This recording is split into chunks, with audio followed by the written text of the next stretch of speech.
안녕하세요, 모터레스 김상현입니다. 저는 지금 인제스피디움에 나와 있는데요. 보시면 아시겠지만 저는 오늘 인제스피디움에서 람보르기니를 타러 왔습니다. 그냥 람보르기니도 아니고요. 지금 아벤타도르 S와 우라칸 중에서도 가장 성능이 강력한 우라칸 퍼포만테를 이제 곧 시승하게 됩니다. 예전에는 제가 이제 람보르기니를 직접 시승한 적이 있었는데 모터그래프에서는 영상으로는 처음인 것 같아요. 어쨌든 지금 좀 기상이 좋진 않지만 되는 데까지 열심히 시승하면서 어떤 점이 좋은지 그리고 얼마나 놀라운 성능을 가지고 있는지 직접 여러분들께 알려드리도록 하겠습니다.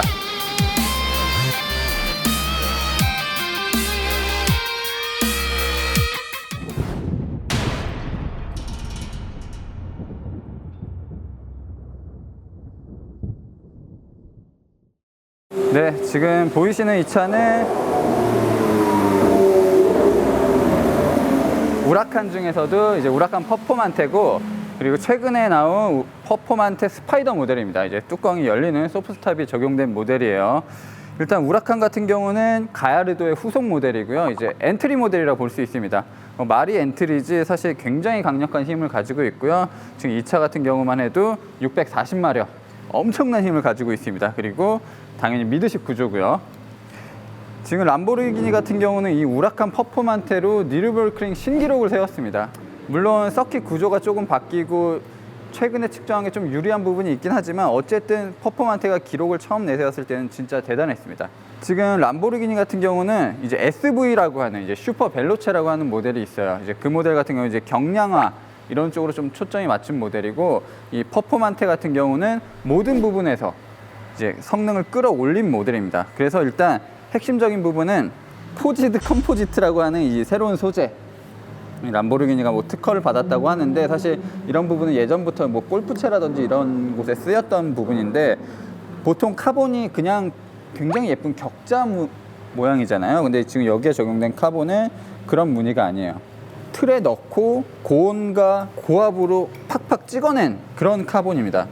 그래서 이 카본을 쓰게 되면 제작 시간도 굉장히 짧아지고 어떤 모양이든 자유롭게 만들 수 있는 장점이 있습니다. 지금 앞에 보이시면 이제 ALA라고 하는 에어로 다이나믹 기술이 적용이 되어 있습니다. 사실 어떻게 보면 이 에어로 다이나믹이 우라칸 퍼포만테의 핵심인 것 같아요. 그래서 바람이 들어올 때 보통 에어로 다이나믹이 이제 차체를 스쳐가면서, 차체를 만지면서, 차체를 통과하면서 이런 식으로 이제 에어로 다이나믹을 이용하는데, 이 차 같은 경우는 이 앞에 스플리터 안쪽에 플랫이 있습니다. 그러니까 마개가 있어서 마개가 열리고 닫히고 하면서 공기 저항을 최소화시킬 것인가 아니면 다운포스를 증대할 것인가 이런 것들을 결정할 수 있습니다. 이제 앞에도 이런 시스템이 적용이 되어 있고, 이제 뒤쪽으로 오시면 이 거대한 날개가 특징인데, 이 거대한 날개도 이제 포지드 컴포지트로 만든 부분이고, 통짜로 한 짝으로 딱 찍어서 만들었다고 합니다. 사실 이게 굉장히 크고 거대해서 멋있어 보이기도 하지만 이 앞에 덕트가 보이시죠? 이쪽으로 공기가 들어가서 이 속으로 공기가 빠져나가는 거예요. 이 날개 속으로. 그래서 공기가 슉 들어와서 평소에는 막아놓으면 이제 그거는 이제 막힌 거고, 필요할 때마다 플랫을 열면 공기가 이렇게 나와서 이 뒷부분으로 빠져나오는 거예요. 이 뒷부분에 구멍이 있어요. 구멍들이. 이 구멍으로 공기가 빠져나오는 겁니다. 그래서 다운포스가 필요할 때 이거 이제 막아주든가 열어주든가 하는 방식이고요. 이거는 속도 그리고 가속 페달 전개 이런 상황에 따라서 자동으로 플랩이 열리고 닫힙니다. 그리고 람보르기니 측에 따르면 좌우 컨트롤도 따로 해줄 수 있어서 코너를 빠른 속도로 돌 때 한쪽이 좀 뜬다거나 좀 밀리는 상황에서 꾹꾹꾹 더 눌러줄 수 있는 거예요. 이 뒷모습도 굉장히 격렬하게 바뀌었습니다. 일단 이런 패널들이 전부 바깥으로 돌출이 돼 있어요. 패널이 프레임 자체가 돌출이 돼 있고, 이런 디퓨저의 형상 이런 부분들도 상당히 공격적입니다. 지금 원래 람보르기니 우라칸 같은 경우는 이 머플러가 양쪽에 2개씩 박히는 구조였는데, 지금은 파이프의 팁의 크기도 커졌고 위치도 조금 위로 올라오고 가운데로 몰려 있어요. 그리고 이런 디퓨저의 형상도 진짜 일반적인 슈퍼카, 진짜 여느 슈퍼카에서 보기 힘든 디자인이 적용이 되어 있습니다. 그리고 타이어 같은 경우는 이제 기본적으로 피제로 코르사 모델이 적용이 되고요. 이제 서킷용으로 또 나오는 더 고성능 타이어가 있습니다. 굉장히 접지력이 우수한 타이어입니다. 기본적으로 피제로 중에서도 람보르기니와 피렐리가 함께 제작했었던 타이어입니다. 아, 진짜 멋있네. 확실히 지금 요즘에 람보르기니를 정의하는 그 모양이라고 한다면 육각이에요, 육각. 지금 곳곳에 이제 벌집 모양이 이제 새겨져 있고, 이런 송풍구라든지 이런 계기판들도 벌집 모양에서 이제 파생된 모양으로 육각형으로 이제 다 만들어져 있습니다. 그리고 안쪽에도 실내 인테리어 이런 패널들도 이렇게 카본 소재로 더 자유롭게 쓸 수 있게 됐어요. 그래서 예전에는 이 실내 인테리어 카본을 만들려면 진짜 그 작업자가 계속 밀고 카본을 막 이렇게 겹겹이 쌓고 꾹꾹 눌러주고 막 굉장히 오랜 시간이 걸렸는데, 이거는 기계가 딱 재단해서 찍어버리기 때문에 이런 부분에서 정말 오차도 줄어들었다고 하고요. 전체적인 차량 무게가 이제 40kg가량이 줄었다고 합니다. 이런 버튼들 진짜 상당히 멋있죠? 버튼이라든지 이것도 굉장히 독특하게 생겼고, 그러니까 확실히 그 람보르기니 측은 우리는 남녀를 따로 구분하지 않는다. 그러니까 남성성이 너무 강하다는 의견을 알고 있기 때문에 그렇게 좀 얘기한 거 있지만, 확실히 남성성이 강합니다. 굉장히 좀 전투적이고 사납고 약간 파워풀한 느낌이 실내에서도 고스란히 느껴지는 것 같아요. 네, 지금 옆에 있는 이제 센노란 모델은 아벤타도르 S 모델입니다. 람보르기니의 플래그십 모델이고, 진짜 멋있게 생긴 차, 진짜 전투기처럼 생긴 차라고 생각하시면 좋을 것 같은데, 아벤타도르 S로 넘어오면서 약간 조금 그 디자인이 달라진 부분들이 있습니다. 일단 이 아래쪽 스플리터라든지 이 앞쪽 부분들이 이 각이 조금 더 예민해지고, 옆에서 봤을 때도 조금 더 입체적인 느낌이 들거든요. 기존에는 약간 스텔스 전투기에서 이제 영향을 받았던 레벤톤, 그리고 레벤톤을 디자인을 모티브로 아벤타도를 만들었는데, 여기에 람보르기니가 백상어 그리고 코브라 이런 포식자의 느낌을 주기 위해서 조금 다듬었다고 해요. 그래서 이렇게 툭 삐져나온 부분 보이시죠? 이렇게 툭 삐져나온 부분이 양쪽으로 이렇게 나와 있고, 이거는 우라칸 퍼포먼트에도 이렇게 나와 있는 부분이 있는데, 이게 바로 포식자들의 송곳니를 이제 형상화했다고 합니다. 이게 은연중으로 조금 더 우리가 인식하기에 굉장히 좀 무섭다, 과격하다라고 이제 이런 디자인 요소가 은연중에 우리에게 이런 메시지를 주고 있는 거예요. 이 S 모델 같은 경우는 일단 성능적으로도 좀 굉장히 좀 높아졌습니다. 740마력의 힘을 내고 공기 저항이라든지 셰시의 강성 이런 부분도 훨씬 더 발전이 됐다고 합니다.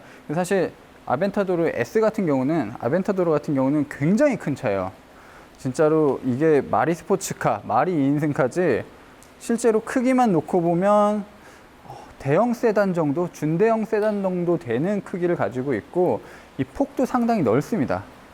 그렇기 때문에 운전하기가 그렇게 막 편한 조건은 아닌데, 이 크기에 비해서 실제로 운전했을 때 감각도 굉장히 예민해졌고, 뒷바퀴를 살짝 조향을 해주기 때문에 회전 반경도 상당히 좁아졌다고 합니다. 이게 한 뼘이 넘는, 이제 엔진이 중간에 있다 보니까 이쪽으로 이제 공기를 빨아들이는데 어마어마합니다. 그리고 이런 각진 모습들, 이렇게 딱딱 떨어지고 각이 져 있는 모습이 진짜 람보르기니는 이런 차구나 라는 걸 단번에 보여주는 것 같아요. 확실히 플래그십은 이래야 되고 뭔가 정체성이 명확해야 됩니다. 이 뒷부분 같은 경우도 훨씬 더 우락부락해지고, 이런 카본 소재들도 완벽하게 차체를 이제 감싸주고 있어요. 지금 외부 패널 같은 경우는 전부 알루미늄을 쓰고 있고요. 이 플래그십 모델은 모노코크 카본 튜브라고 하죠. 그러니까 운전석이 이 카본 소재 튜브 욕조처럼 완벽하게 이렇게 딱 감싸주고 있습니다. 그래서 이런 차 같은 경우는 사고가 나게 되면 그 부분만 이렇게 따로 빠지고, 나머지 엔진 쪽 따로 빠지고 앞쪽 따로 빠지는 구조예요. 그러니까 이게 레이스카에서 주로 이런 방식을 쓰는데, 최대한 이 캐빈을 안전하게 감싸주는 구조를 가지고 있습니다. 그리고 이 아벤타도르의 람보르기니의 오랜 특징은 일단 이렇게 열립니다. 사실 이 방식은 예전에 이제 쿤타치 모델을 만들 때부터 이제 이 방식이 적용이 되어 있는데, 엔진이 뒤에 있어서 후방시야가 있을 수가 없잖아요. 그렇기 때문에 이런 시저 도어를 착안했다고 하고, 실제로 주차를 할 때 문을 열고 뒤를 보면서 주차를 많이 했다고 해요. 근데 지금은 사실 뭐 후방 카메라도 있고 멋이죠, 멋. 자, 이거는 람보르기니만이 할 수 있는 멋입니다. 오, 이쪽 도어 부분이 굉장히 넓어요. 굉장히 넓고, 이 카본, 이쪽 카본이 이 운전석을 좀 완벽하게 감싸주고 있는 카본 구조입니다. 그래서 이렇게 거대한 차가 실제로 무게는 1500kg 정도밖에 나가지가 않아요. 그랜저 정도 무게라고 생각하시면 좋은데, 최고 출력 760마력인 거죠. 그러니까 미친 차인 거죠. 그래서 아벤타도르 S 같은 경우는 제로백이 이제 2.9초인데, 말이 2.9초지 사실 그거보다 더 빠르게 하려면 할 수 있습니다. 근데 그렇게 되면 이제 타이어 손상도 많고 심하기 때문에 그 정도로 막아놓은 것 같고, 최고 속도가 350km까지 높아졌어요. 그런 부분에 있어서는 확실히 조금 더 안정적인 이제 주행 성능을 가졌다고 보면 좋을 것 같아요. 실내는 진짜 이거는 획기적이었습니다. 처음에 이런 식으로 센터를 딱 높게 세워놓은 부분이 진짜 운전석에 앉으면 내가 완벽하게 딱 이 차 안에, 이 기계 안에 파묻혀 있구나 라는 느낌을 줄 정도예요. 요즘 이런 식으로 센터를 이렇게 올려놓는 디자인이 좀 추세긴 합니다. 확실히 조작하기 편한 부분이 있고요. 근데 람보르기니는 조금 그 세밀한 멋, 뭐 아름다운 멋에 대해서는 확실히 조금 뭐라 그래야 되지? 아예 감이 조금 없는 것 같아요. 그래서 이게 멋있긴 한데 예쁘거나 아름답거나 뭐 조형미가 느껴지진 않습니다. 사실 페라리는 조금 버튼이 부족해도 와 아름다워 이런 느낌이 드는데, 이건 조금 약간 너무 복잡한 느낌? 답답한 느낌. 아, 버튼 몇 개 좀 빼고 싶은 그런 느낌이에요. 오. 자, 와, 이 화려한 디스플레이. 이게 람보르기니 같은 경우가 이 아벤타도를 만들면서 엔비디아와 처음 작업을 했습니다. 요즘은 엔비디아가 좀 많이 공급을 해서 그 12.3인치 디스플레이를 쓰고 있는데, 아벤타도로는 12.3인치까지는 아니지만 굉장히 좀 화려한 디자인의 계기판을 쓰고 있고요.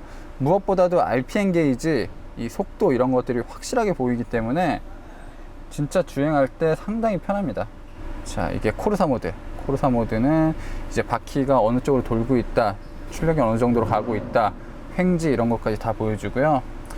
이 이고 모드가 새롭게 추가가 됐습니다. 이고 모드는 사실 뭐 별건 아니고 자아라는 뜻이냐, 자아. 일단 개별 조작해 놓는 시스템이고, 스트라다, 스포츠. 이 스티어링 휠도 상당히 작고 이 손에 잡히는 부분들, 이 굴곡들을 조금 잘 처리해 놓은 느낌입니다. 근데 개인적으로는 페라리 스티어링 휠이 조금 나은 것 같지만, 이게 더 크기면이나 뭐 이것도 그렇게 썩 나쁘진 않습니다. 진짜 앞이 요만큼 보여요. 요만큼 시야가 앞이 요만큼 보이고, 이 시트가 지금 바닥에 붙어 있거든요. 이 다리를 제가 보통 차는 한 요 정도로 할 거예요. 요 정도로 좁게 한다고 해도. 근데 얘는 지금 진짜 레이스카, F1 레이스카처럼 제가 거의 약간 기울어져 있습니다. 몸이 살짝. 확실히 스포츠카는 이런 뭔가 결핍도 있어야 돼요. 무조건 다 좋게 만들어준다기보다 이 정도의 어느 정도 폐쇄성, 공포감 이런 것들을 좀 줘야 됩니다. 그래야 내가 빨리 달릴 때 조금 더 희열을 느낄 수 있을 거예요. 이게 보통 멋있게 내려야 되는데, 이거 딱 있으면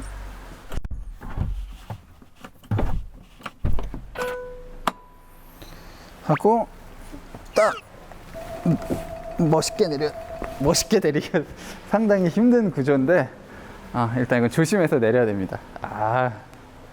자, 엔진룸 한번 열어보죠. 오, 자, 진짜 이 카본의 향연을 보고 계십니다. 스트럿바 자체도 이렇게 X자로 쳐놓은 것도 카본이고, 거의 모든 게 다 카본이라고 보시면 돼요. 카본 덩어리. 지금 V12 엔진을 굉장히 오래전부터 사용했던 람보르기니고, 이제 뭐 람보르기니는 예전에 F1 엔진을 만든 적도 있고, 엔진을 만드는 거에 있어서는 상당히 노하우도 많이 가지고 있고 기술력도 있습니다. 그래서 이 V12 엔진은 진짜 람보르기니의 어떤 자존심 같은 거예요. 지금 이 차 같은 경우는 서스펜션이 옆으로 누워 있죠. 이거는 보통 이제 레이스카, F1 카라든지 파가니 존다도 이런 방식을 쓰고 있고요. 사실 이런 식으로 옆에서도 많이 잡아주게 되면 이렇게 큰 차 같은 경우 뒷바퀴에 트랙션이 많이 걸리는 차 같은 경우에는 무게가 쏠렸을 때 조금 더 이상적으로 바퀴를 이제 땅에 붙여줄 수 있어요.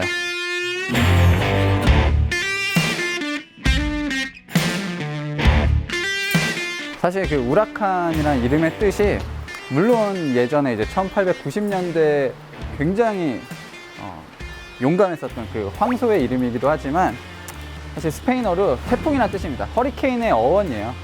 그래서 우라칸이 한국에 오니까 진짜로 태풍이 왔습니다. 그래서 지금 비가 굉장히 많이 오고 있는 상황이라 시승을 못 하고 있어요. 지금 소리만 듣고 다른 분들 타시는 것만 보고 있습니다. 그래서 일단 막갈령에서 좀 설명을 드리면 지금 람보르기니는 굉장히 오랫동안 두 가지 라인업을 운영을 했습니다. V12 모델 그리고 V8이라든지 V10 모델 이런 식으로 두 가지 라인업으로 이제 차를 운영을 했었고요. 지금 이제 최근에 이제 우르스란 모델이 이제 SUV 라인업을 또 만들어 놨습니다. 그래서 이 우라칸 같은 경우는 많은 분들이 잘 아시겠지만 뭐 아우디 R8과 형제차라고 해도 과언이 아닌 모델입니다. 사실 가야르도가 더 먼저 R8보다 만들어지긴 했지만 아우디의 엔진을 가져오고 아우디의 셰시 여러 가지를 가져와서 재개발한 모델이기 때문에 사실 우라칸 같은 경우도 신형 R8과 굉장히 공유하는 부분이 많이 있습니다. 근데 사실 겉모습은 완전히 다르지만 구조라든지 실내 프레임 그리고 뼈대 이런 부분은 아우디 R8과 부품을 거의 동일하게 씁니다. 엔진과 변속기 역시 같이 쓰고요. 다만 람보르기니가 람보르기니 성격에 더 어울리게끔 셋업을 따로 해놨습니다. 람보르기니는 분명히 그런 부분에 있어서 굉장히 큰 차이가 있다고 하고요. 특히 셰시 이런 것들을 이제 세팅하는 스타일 자체가 많이 다르기 때문에 실제로 운전을 해보면 전혀 같은 차라고 생각이 들지 않을 거라고 강조를 하고 있습니다. 지금 이 우라칸 같은 경우는 일단 기본적으로 엔진이 중간에 있는 미드식 구조예요. 그리고 자연흡기 엔진을 쓰고 있고요. 7단 듀얼 클러치 변속기를 쓰고 있습니다. 람보르기니는 사실 듀얼 클러치 변속기를 그렇게 고집하지 않았는데 지금 우라칸에서부터 듀얼 클러치 변속기를 넣었고요. 지금 아벤타도르 S 같은 경우는 아벤타도르의 페이스리프트 모델인데 사실 람보르기니는 완전히 새로운 두 번째 아벤타도르다 라고까지 강조를 하고 있습니다. 람보르기니는 굉장히 개혁이 필요했었고 후발주자여서 좀 돋보이는 여러 가지 시도를 해야 됐기 때문에 그 미우라 모델부터 이제 미드식 구조를 선택하긴 했어요. 그러다 보니까 확실히 페라리와는 디자인적으로 많이 차별화를 줄 수 있었고 더 공격적으로 주행을 할 수 있게끔 만들어 놨습니다. 그냥 타고 다닌다기보다 막 옆에 있는 차들을 좁히면서 다니는 약간 그런 깡패 같은 느낌이 확실히 있습니다.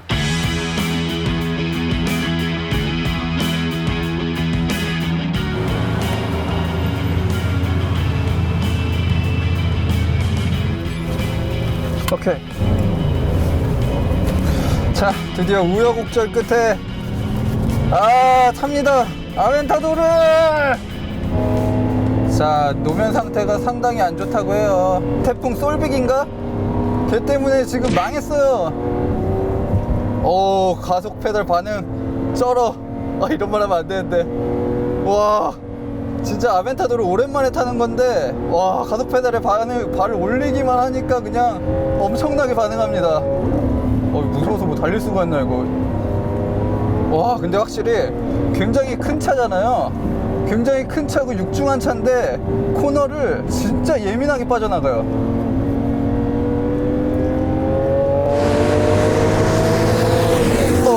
이 충격. 지금 비가 많이 와서 많이 밟진 않고 있어요. 와, 진짜 전에도 느꼈지만 람보르기니 다리온이 진짜 운전하기가 편해요.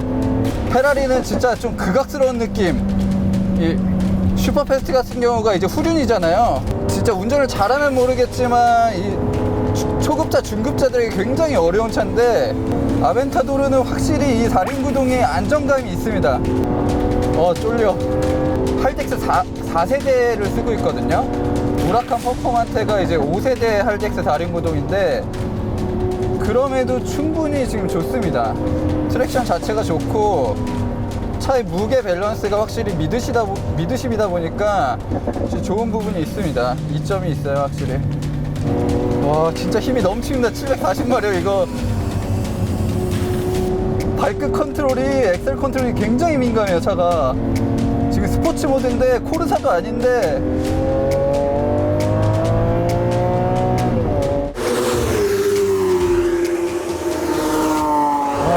이 사운드적인 느낌이나 워낙 힘이 좋으니까 제가 평소에 인제 서킷에 와서 타던 차들과 이 기어 단수 넣는 것 자체가 달라요.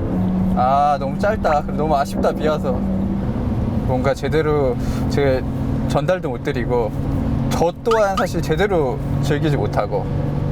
이 태풍.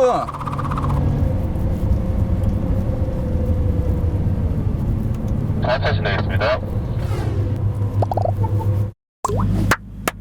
자, 정말 우여곡절이 많았습니다. 드디어 이 우라칸 퍼포먼테에 앉았습니다. 와, 확실히 이 차가 엔트리 모델이지만 확실히 최신 모델이다 보니까 세련된 느낌도 은근히 많이 있고요. 와, 진짜 체구가 그렇게 많이 작은 차는 아니지만 확실히 아벤타도르를 탄 다음에 타니까 몸이 엄청 가벼워요. 와, 얘는 날라다녀. 와, 진짜 가볍고요. 스티어링 휠이 무겁진 않은데 상당히 예민해요. 예민하고 이 횡지 받아주는 거. 노면이 진짜 미끄러운데 엄청 잘 나가요. 앞이 안 보여. 와, 노면이 미끄러운데 얘가 미끄러지질 않네. 트랙션이 진짜 좋아요. 그러니까 이게 기본적으로 4륜구동이 앞바퀴에 절대 트랙션을 빼지 않거든요. 후륜에 많은 힘을 주긴 하는데 앞바퀴에도 언제나 한 10% 20% 정도의 힘을 주면서 계속 잡아 끄는 힘이 있습니다, 기본적으로. 그리고 뒤가 많이 밀어주고요. 그리고 거기에 이 전매 특허, 이 퍼포먼테를 더 빛나게 해주는 에어로 벡터링 ALA 시스템이, 이게 진짜 눈으로 보이는 것도 아니고 내가 체감할 수도 없지만 이런 빗길 급가속에도 얘가 꿈쩍하지가 않아. 그러니까 확실히 저도 지금 완벽하게 풀악셀을 하고 있는 상황은 아닌데 그래도 얘 움직임이, 와, 타이어도 이거 빗길에 완전 그냥 날아가는 타이어거든요. 근데 그걸 힘으로 얘가 그립을 찾는 거야, 거의. 와, 이게 다운포스도 엄청나지만 와, 이게 차체도 흔들림이 거의 없어요. 이 엔진 회전하는 게, 얘는 자연흡기잖아요. 자연흡기 10기통. 와, 요즘 터보 엔진과는 완전히 다릅니다. 진짜 아무리 터보렉이 없다 그래도 터보 엔진은 약간 울컥하는 느낌이 있을 수밖에 없거든요. 근데 얘는 가속할 때, 재가속할 때 그런 느낌이 없어요. 굉장히 부드럽게 있는 힘껏 쫙 올라가요.